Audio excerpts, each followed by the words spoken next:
Bijan from Artisan Talent. We're talking about web freelancers. Firstly, what is a web freelance? What do they even do? Well, web freelancers or web designers are the guys or the gals that you go to design a website, and more so on what it looks like on the front end rather than just the back end. Okay, cool. So more so the design and the coding of the front end versus, say, the database and crazy technology stuff on the back. Right. All right, cool. So if I want to be a freelance web designer, what would be some tips? How can I kind of get into the game? Well, I'd say to get into the game initially, obviously you do want to have a good portfolio. You want to have links that actually work.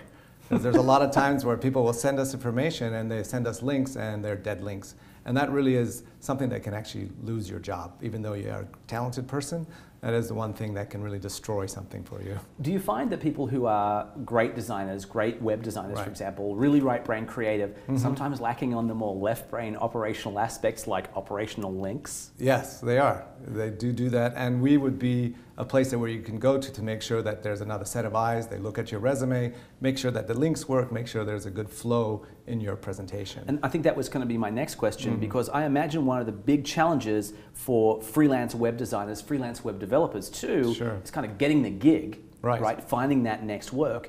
I know you run a talent agency here who specializes in that one thing. So tell me what it is to sign up with an agency like Artisan, some of the benefits, like the second pair of eyes. What is it to have that experience?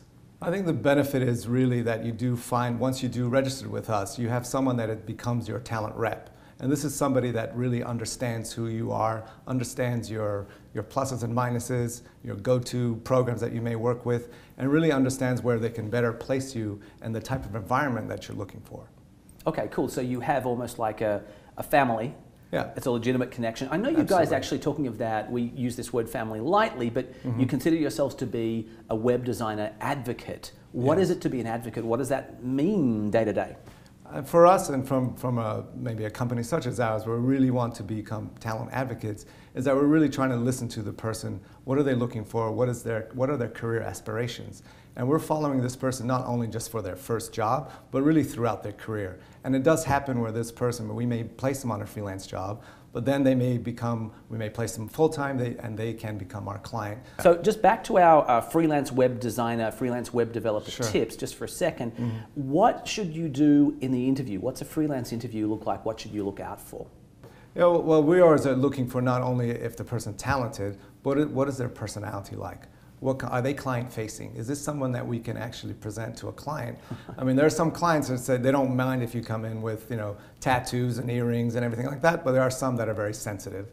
So we have to cater to the cultural fit of the client.